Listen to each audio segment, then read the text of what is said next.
Believe it or not, this Hoya has not grown a single leaf in 2 months. Before you ask, am I worried? Absolutely not. I think this Hoya is doing great, even in the winter.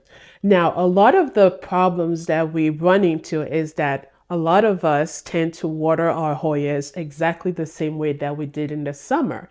And that is not true in the winter. You have to make some adjustment in the winter. And in today's video, I'm going to walk you through what I do, how I check my plants and water them consistently over the winter and making sure that I don't kill my Hoyas. So join me and I'll walk you through exactly what I do. Most people here water your plants less in the winter and they immediately start thinking giving the plants small amounts of water.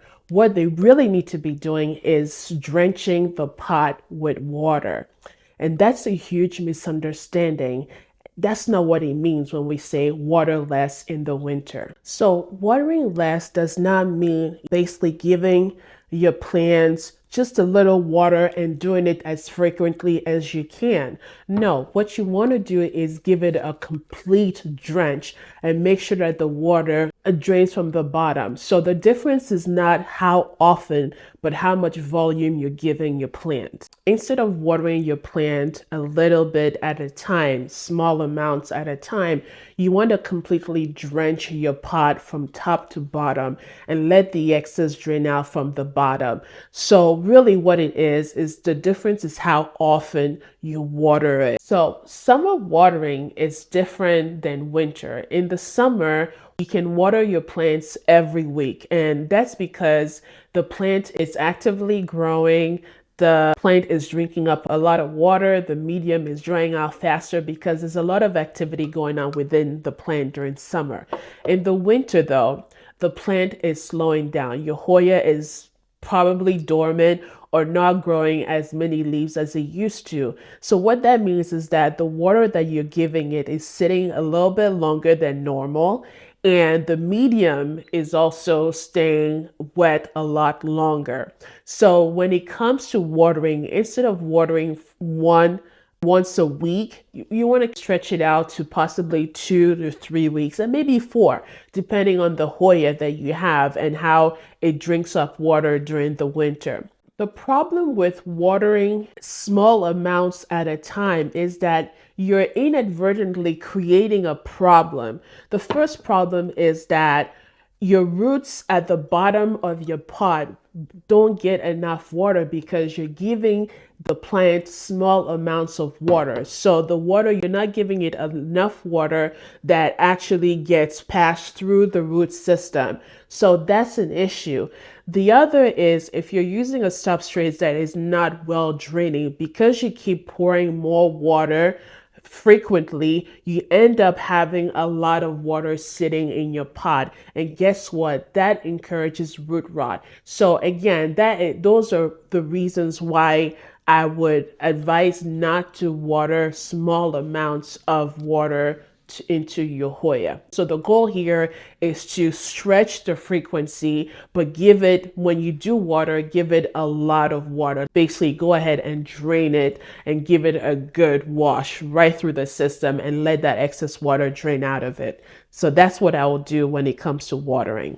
So there are 3 reasons why our Hoyas drink less water in the winter. The first one is light. In the winter, as I mentioned before in my previous videos, is that we have less natural lights. And because we don't have a lot of natural light, the growth process slows down, or in some cases go dormant. And what happens is that because we don't have a lot of light, the plant is not able to fully photosynthesize and take in as much water as it needs. And that's why the growth process in the winter is a lot slower in terms of when we're talking about lights. Now, if you're using a growth light, it's a little bit different because you're supplementing the light for the Hoya, and therefore they're able to drink a little bit more water than they would under just the natural light. The other reason is slow growth. It's just part of the winter process. Our Hoyas just go dormant and they're not actively growing as they would in the summer. So it's just nature's process of going dormant and reserving its energy during the winter season. The third is cooler temperatures. So a lot of the Hoyas tend to grow in warmer weather. In Michigan, we're in the negatives right now. So the temperature change does impact how the Hoyas and our other plants grow in the winter. So with the cooler air, that means less evaporation that is occurring. And when you put all of these together, the plant is not staying moist for too long, it's drying up faster, and it just grows really slowly at this point. So as long as we understand what happens to the plant during this time of year and how everything slows down, it really does help understand how to better take care of our Hoyas. For me, what I like to do is for my plants that are in a semi-hydro setup, what I like to do is to look at the cash spot. I look at the water level and see whether or not I need to fill the cash spot with water. And that's my indication that I need to water the plant. The other test that I like to do, especially for my plants that are in soil, is the finger test. So I will take my finger and push it down about an inch into the soil, and I'm filling this right now. This one is a little bit dry, so I'm going to water it. The other way to tell if your soil plants need watering is if you just lift up the pot, and if you feel the pot is light to your touch, then that plant probably needs watering. If you think it's a little bit dense, then it probably doesn't. So the weight test comes with practice, right? The more you water and the more you get familiar with the pot after it's watered, you'll be able to tell whether or not when you pick it up, the plant needs water or not. In this case, I can tell from the weight of the pot that it does need watering. And I just completed the finger test on there, and that means that the plant is basically, she's ready for some water. The third one that I also like to do is, and I'm going to just take this Hoya dark form variety. The other way I like to check to see whether or not my plant, my Hoya, needs watering is the leaf test, right? So if you're looking at your leaves, if your leaf is firm, then you know that it doesn't need water. However, if you see that your leaves are wrinkly and they look really dry to you, that's a good indication that you need to water your plant. So those are the three ways that I check to make sure that my plants, to determine whether or not my plants need watering or not. Now, let me take a look at a semi-hydro just to give you an idea of what that looks like in terms of when I know I need to water it. Here's an example of my semi-hydro setup. So this is a Dischidia Vada one stripe. I really love this plant and I love the way it's trailing. But you can see here that I have the insert pot and the cash pot. And inside of that cash pot, I have my water. So when I water the plant, I'm basically filling up this reservoir and the plant is able to take up the water as it needs to. Now, before I refill it, I basically check this level. If it's 1/3 below, I'll fill it up a little bit. Or if it's empty, I'll fill it up. But as long as it's got water like it has right now, I know I don't need to do anything to it. I can come back and check it in a week, in 2 weeks, and then fill it up as needed. So a lot of my plants are in this setup. And what I found is that I don't need to water the plant for a good 2 to sometimes 3 weeks, depending on the plant. So I highly recommend, if you don't have your Hoyas in a semi-hydro setup, I highly recommend that you guys do, because it's just going to save you a lot of just watering time, really. So that's what it looks like with a semi-hydro setup. We've covered when to water your Hoya. Now let's talk about how much to water your Hoya. So I talked about my soil Hoyas. So this is a really good one that I have, my variety here. So I did the finger test and I know that it needs water. So I'm just going to take the bottom of this, and I can either water it from the top, but I choose not to do that.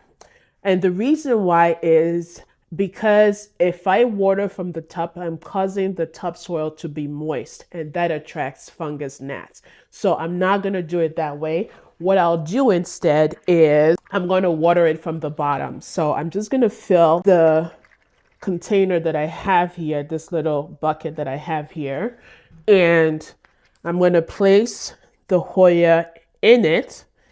And this is an example of what we call bottom watering. So what we're doing is that I'm going to leave this spot in this container of water for about 10 to 15 minutes and let the plant soak up the water as much as possible. And it's actually pretty neat because I've seen a time-lapse video of bottom watering for some of the other content creators, and it's really interesting to see how the plant actively soaks up that water from the bottom into the soil. So that's really nice. So this is basically what I do. I try not to top it from the top just because I want to keep the topsoil as dry as possible to avoid fungus gnats. But this is really a good example of bottom watering looks like. The next up is my semi-hydro setup.